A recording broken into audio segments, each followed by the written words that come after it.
my heart and mind, I always return to Atlantic Island Park.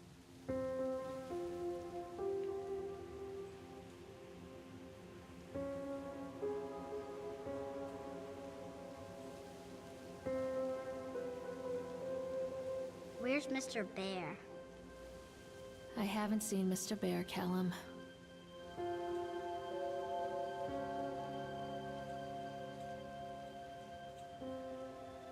Stay in the car.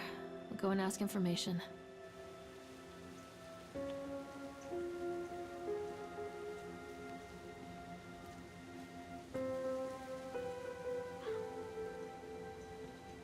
Attention, patrons. The park is now closed. Please make your way to the car park at your earliest convenience.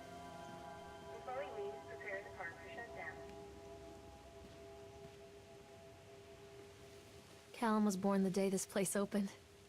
This is his favorite place in the world.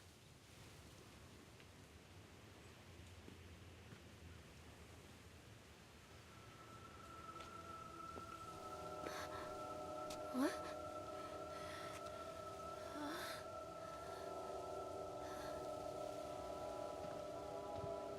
Hey, Lorraine. Lorraine. Don't blame yourself, Lorraine. People lose things all the time. Take a deep breath and think about the last place you saw your son's teddy bear. Hey, stop! I think your boy just ran into the park. I'll unlock the gates for you.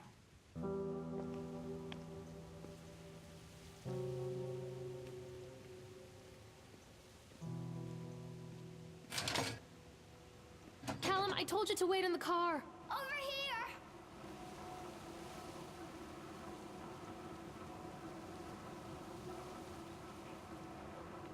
Wait up there for Mommy, Callum. Catch me, Mommy! Callum, I told you to wait in the car. This There's way, something Mommy! special about the entrance to an amusement park. A line drawn between the real world and the world of whimsy within. On this side, the apathy of our everyday lives. And on the other, anything we might dare to dream. It's no wonder Callum ran back inside. I wouldn't want to Attention, leave employees. either. The park is now closed. Have a safe journey home.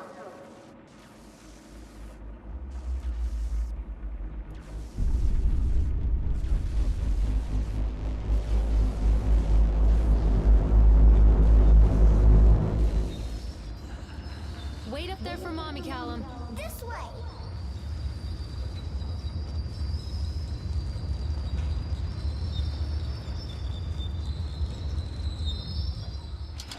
Oh, God. The park. What happened here? It's easy to get lost here.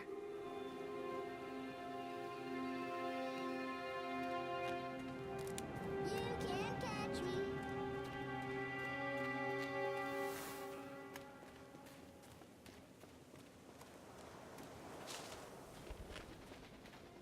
Callum!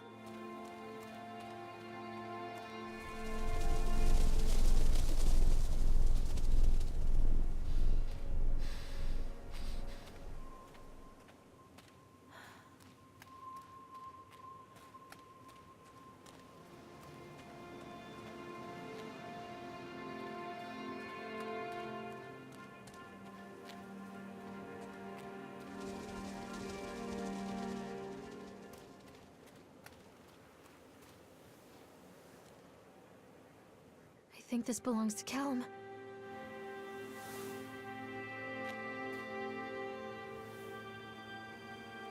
Chad the Chipmunk, huh?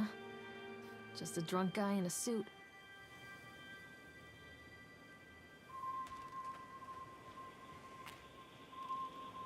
What is this about?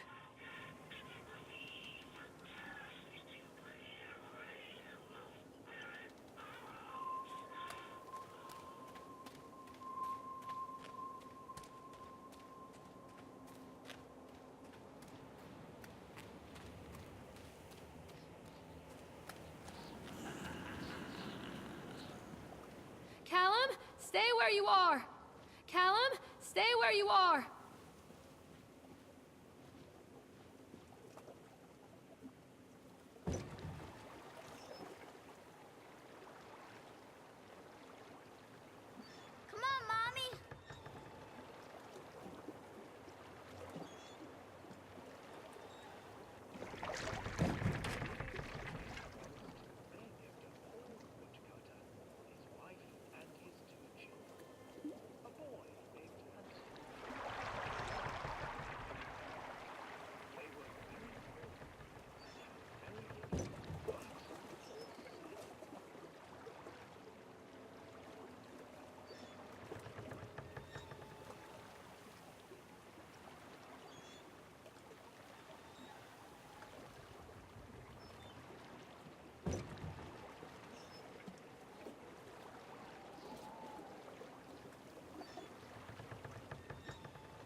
Near a great forest, there lived a poor woodcutter, his wife and his 2 children, a boy named Hansel and a girl named Gretel. They were very poor and had very little to bite or sup.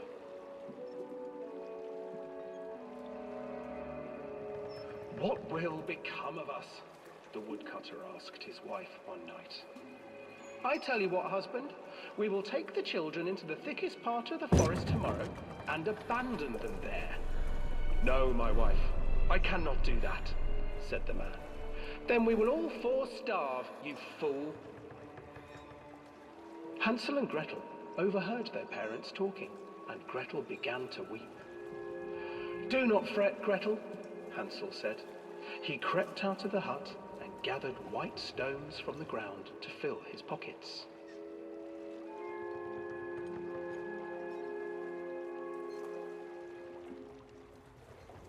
The next morning, the woodcutter leads the children into the forest. Before they leave, their mother gives them a slice of bread and warns them that they will get no more food that day. Clever Hansel leaves a trail of white stones behind them as they pass into the woods. When their father leaves them, the children wait a while, then follow the trail back to their parents' house. After receiving a thorough scolding from their parents for getting lost in the woods, the children are sent to bed without any supper. Hansel tried to sneak out and collect more white stones, but found that the door was locked. "Tomorrow I will take them into the woods myself," the wife told the woodcutter. In the morning, their mother gave them a slice of bread and led them deep into the forest once again.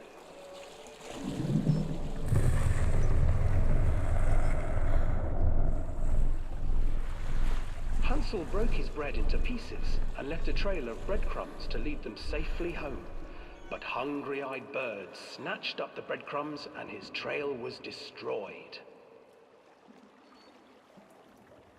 Abandoned by their parents and unable to find the trail home, the children wandered in the forest for 3 days.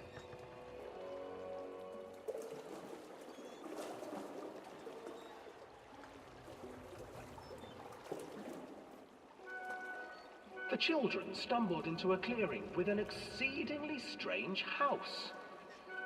Its walls were made of gingerbread, and its windows were panes of clear sugar. Hansel, desperately hungry, ran forward and began to nibble on the walls.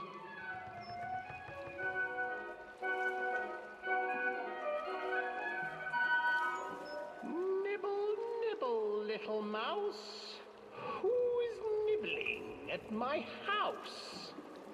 An old woman emerged from the house, sniffing the air and peering around with cloudy eyes.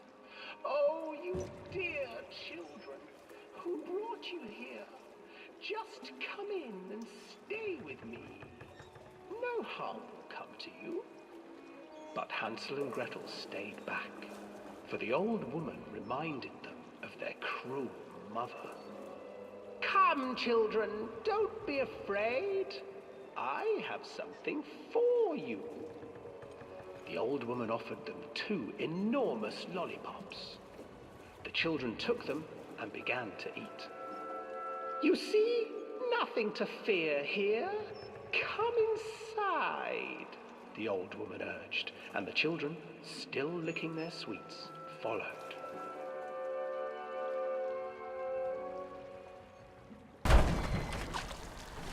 Once inside the house, the old woman changed.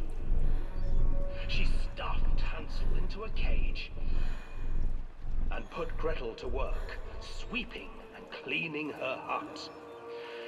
"Your brother will make a good mouthful," the old witch told Gretel.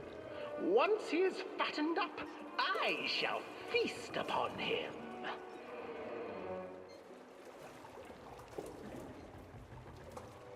Time passed, and poor Hansel refused to eat, fearing the day that the witch would eat him. The witch, for her part, grew impatient. Today, I will cook and eat your brother, Gretel. Climb inside and light the oven. But Gretel pretended not to understand. I do not know how. Where is the opening? Fool, the old witch said. The opening is here. And she moved to show Gretel. Seizing her courage, brave Gretel gave the witch a shove, and the old crone tumbled forward into the oven. Gretel slid a large iron bolt over the door to the oven. Gretel freed her brother Hansel, and together they lit a fire beneath the oven.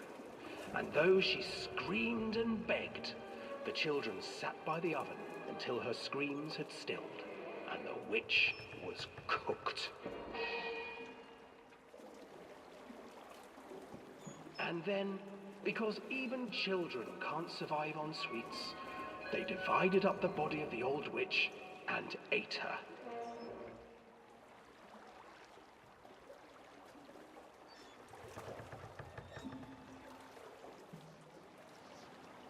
Callum, where did you go? Callum, where did you go?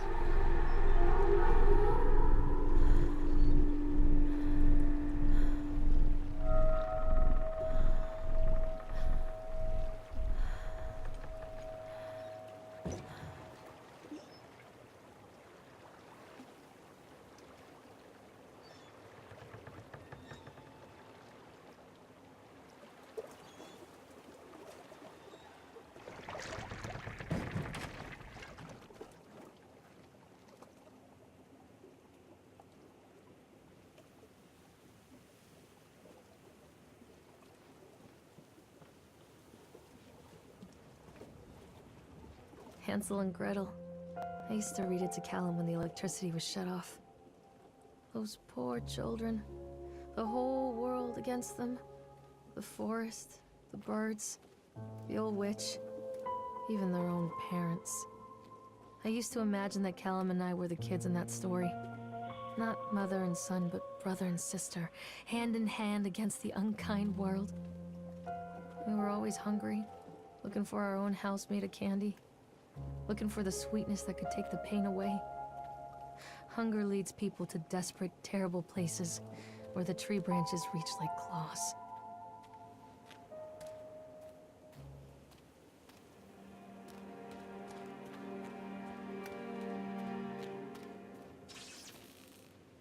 Another accident. This place.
This old thing used to make the blood run to my head.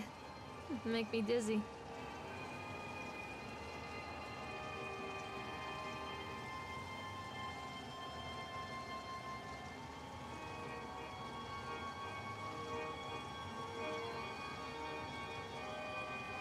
Oh, I remember this.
treachery hides in thoughts. Treachery that lashes like a whip and scars our insides. The first time I saw Callum, my thoughts betrayed me. I looked down at this wrinkled, red, bawling thing and I thought, is that it? We build our world from expectations, and the world that I had built for Callum is no different. He was so real, so there, and so far from my expectations. And they shattered, and as they fell in pieces, that one treacherous thought became a new foundation. All of the love that we shared, all of the warmth and goodness that followed, built on a single, traitorous thought.